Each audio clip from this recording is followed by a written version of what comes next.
Good afternoon, Trinidad and Tobago. I'm Rishi Harry, and C News is live at noon. And I'm Video Rampal with your sports report. Topping the news at this time, the Foreign Account Tax Compliance Act, or FATCA Bill, is to return to the Parliament at 2:30 this afternoon for debate to continue, and the Bankers Association of Trinidad and Tobago is appealing to the opposition to support the passage of the bill. BAT said it has spent the past 5 years working with both the former government and the present government on the implementation of the FATCA regime. The issues surrounding the bill have been reviewed extensively by a recently concluded Joint Select Committee, which the opposition requested. It said, having ventilated all the issues, the time for debate has now come to an end, and the bill must be implemented to allow the Board of Inland Revenue time to begin the implementation process for the FATCA reporting requirements, which are due by September 2017. Now, the opposition United National Congress is going into the debate with an open mind, as it says it was able to make some substantial changes to the bill as it went to a Joint Select Committee. Member of Parliament for Caroni Central, Dr. Botiwari, said now the bill is a more national document. So assures a lot of protection from political interference, and it protects the citizens from a significant amount of intrusion that existed in the earlier versions of the bill.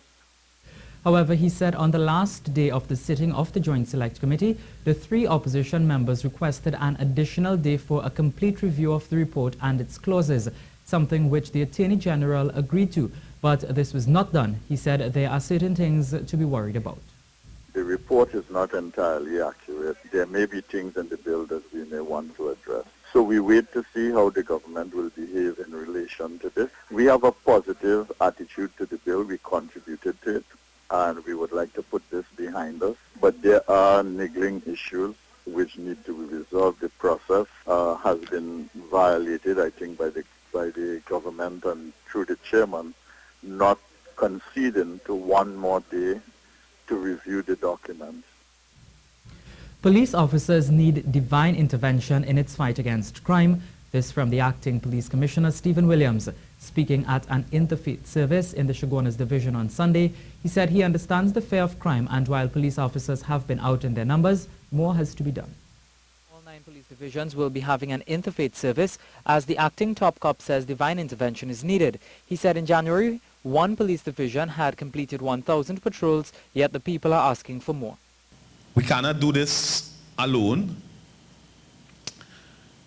We need Almighty God to help us in a special way, with a special kind of intervention. Commissioner Williams has said in 2015 and 2016, serious crime was cut in half as compared to 2009, when the country recorded its highest number of serious crime, 22,162. By way of numbers, we are cutting it around almost half of what we had in 2009 would have had in 2015 and 2016. As it relates to technology, he said there are many people creating panic by spreading fake news.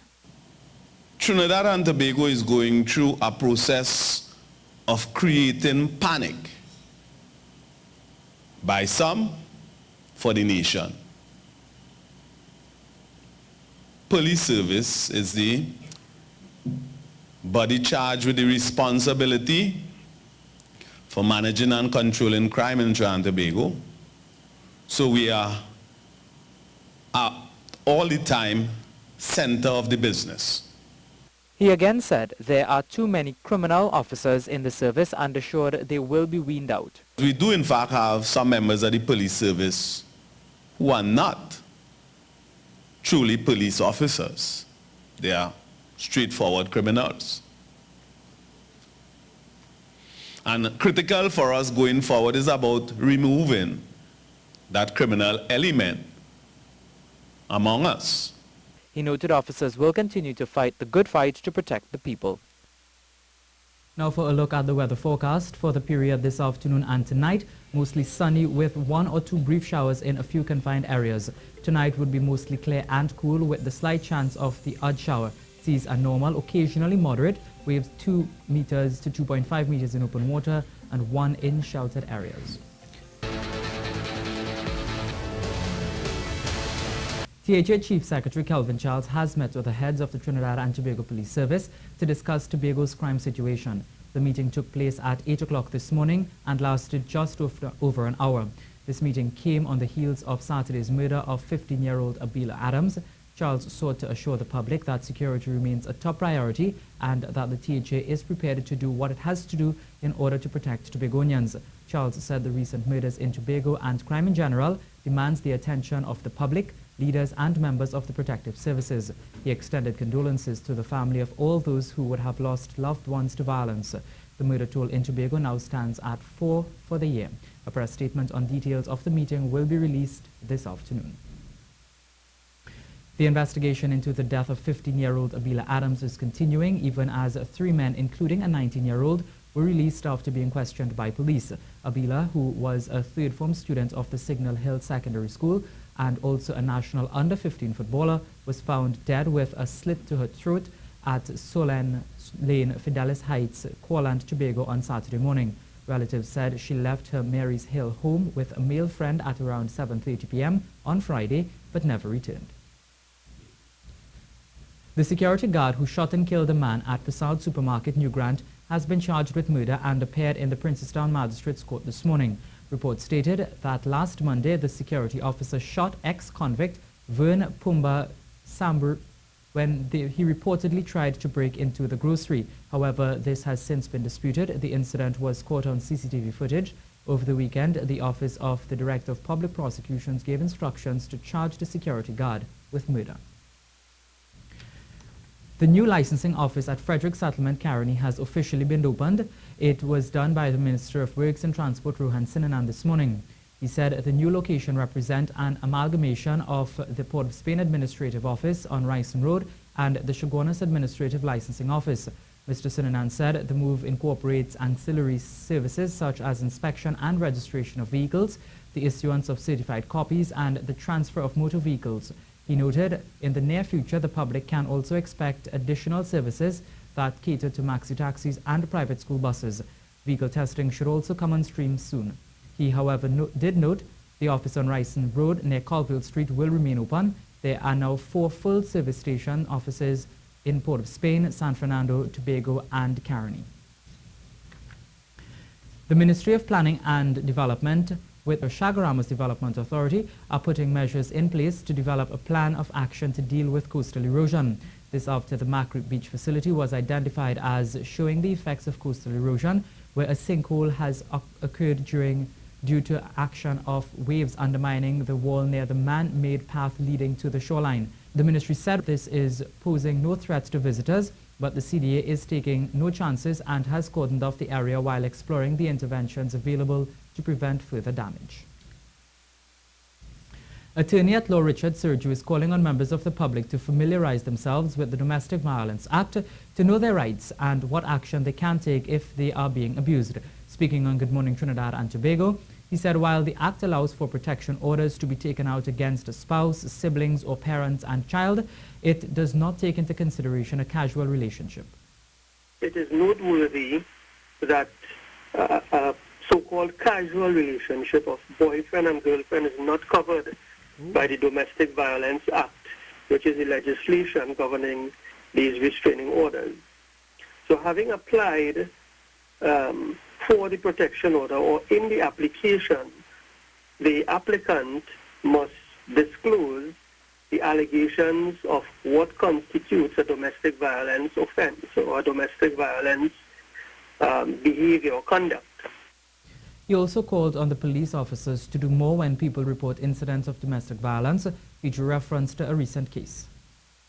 She goes to the police station and the police sends her off for medical. And rather than being galvanized into immediate action to go and find this guy, wherever he may be, and have him incarcerated for questioning and so on, because separate and apart from the domestic violence offenses, there could be the opportunity for an attempted murder or whatever you may have. But the thing is, intervention by the police in most instances is really sadly lacking. To some other news now, Prime Minister Dr. Keith Rowley has congratulated MacArthur Sandy Lewis, Calypso Rose, on her historic achievement winning the World Music Album of the Year award at the French Awards ceremony held on Friday, 10th February 2017 in Paris, France. A statement from the office of the Prime Minister acknowledged her remarkable achievement of being the first soca artist to attain the prestigious award, while noting that Calypso Rose has consistently delivered high-quality music and entertaining performances to a wide variety of audiences during her long career. It said, the single Leave Me Alone from the winning album is one of the most popular songs circulating on the airwaves and played at Carnival Fets this year. Desperados has topped the semi-final round of the Panorama competition in the large bands category with 282 points for its rendition of Good Morning. They were closely followed by Trinidad All-Stars, 1 point behind with 281 points, playing full extreme. Third place went to BPTT Renegades with 276.5 points, and rounding out the top 5 were PCS Nitrogen, Silver Stars and Republic Bank Extras. 14 bands took part in this category, but only 10 will go through to the finals. Now you can check our website for a full listing. In the medium band category, Pan Elder placed first with 269 points, and in the small band category, La Hocketa Pan Groove came out victorious. And remember, you can check out our Facebook and Twitter pages as well as our website for a full listing on the results.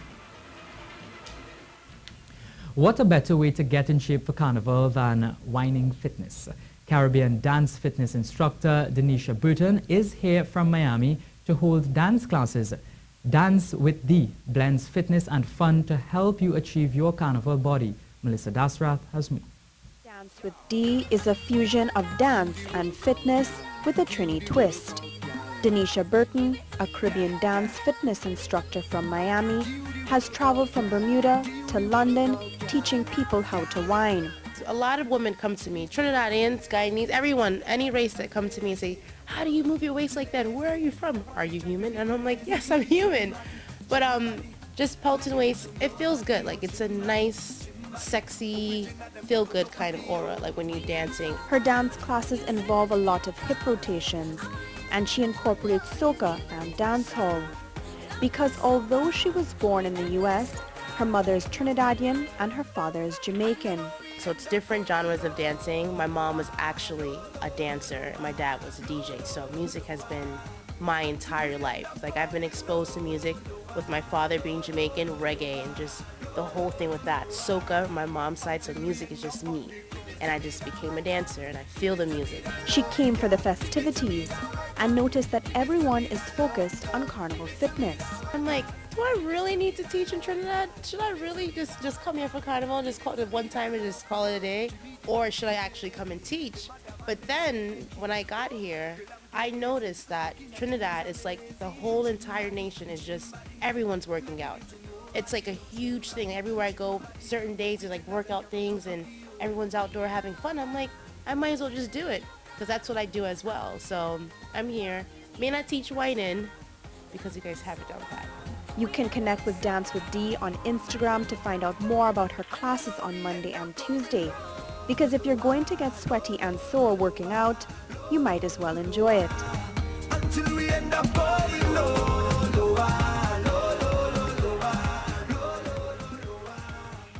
Melissa Dasrath. Well, it's time for sports and Vidya, some dance lessons you might be able to take. Yeah. Get the waist, the hips in line for our Carnival, right? Yeah, certainly. But you can see Dwayne Bravo getting involved in that too. But you are here to tell us about sport and cricket. Trinidad and Tobago Red first qualified to the semi-finals of the Regional Super 50. Yeah, that's right. They got past the Leeward Islands and they will now face Jamaica Scorpions in the semi-finals. We'll give you some details coming up.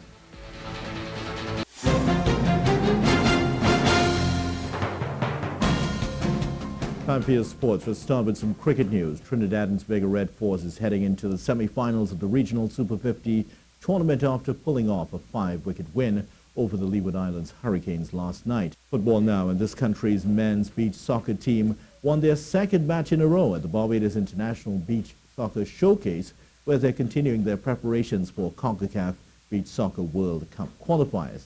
Coming up against host Barbados, the Beach Soccer Warriors came away 6-2 winners. Dominic Munchin, McDougall and Chad Apu both netted a double, while Shalon Bob and Jane Hospitalis had a goal each in the victory.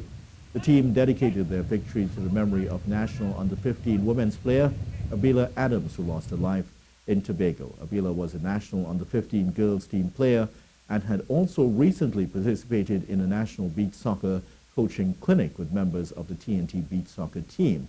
The team also wore tapes with her name written on it in their game against Barbados. National team coach Dennis Lawrence is satisfied with the team he has selected to assist him in preparation for the senior men's national football team for their upcoming World Cup qualifiers. Lawrence has selected an experienced bunch, which includes former England defender Sol Campbell, former national coach Stuart Charles Purvier, and this country's all-time leading goal scorer Stern John.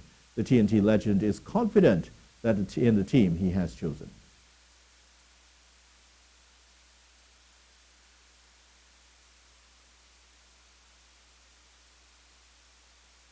Since I've been here, I've been taking the time to assess everything, assess the people that are involved in the football, both locally and abroad. I've been to the games, and I think I've finally come up with a staff that I think can help us to achieve the things that we want to achieve. I think I've put together a very ambitious, innovative and hard-working staff, and I've got a lot of trust in the people and them that I've selected on the staff. Now, Lawrence says the team will be selected soon and hopes to begin work when the Pro League ends on February 19th, that's Sunday. Lawrence then passed on his condolences to the family of murdered national under-15 player Abila Adams. I'd like to send my condolences out to Abila Adams and her family, because what has happened yesterday has been a tragedy to football, and it's a tragedy to the family. So I would like to send out my condolences to the family, and I wish them all the best, and I hope very soon that they can get over what has happened. Finally, in some horse racing news, jockey Karen Kilawan guided Red Cloud to a 1 1/4 length victory on turf in race number 7 at Santa Rosa Park on Saturday. Kilawan guided the 15-1 outsider to victory over Electrify, Red River and Tiger's Eye. They round the turn, Red River still in front. 600 meters out they are. Red Cloud giving chase. Tiger's Eye right there in third. On the outside of that one, Electrify. Sweet Genius closing up now. Sweet Genius coming on from fifth. Needs to find 4 lengths as the field now turns for home. 300 out. Red River in front, a length and a half still. Red Cloud closing up on the outside. Tiger's Eye down toward the inside from the back. Sweet Genius is coming on, as well as Electrify. Wild finish expected here. Here is Red Cloud and Karen Kilawan. Red Cloud showing the way. Electrify closing Red River. Red Cloud and Karen Kilawan to the winner's circle. Red Cloud has won it tight for second. Electrify was there. Tiger's Eye was there. And Red River. We too have reached the finish line for sports, so it's back to Rishi.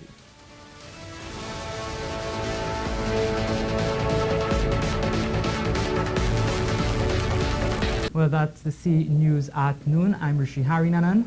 And I'm Video Ramphal. Remember, for up-to-date and breaking news throughout the day, you can visit our C News website at ctvtg.com. We leave you with some pan music from last evening.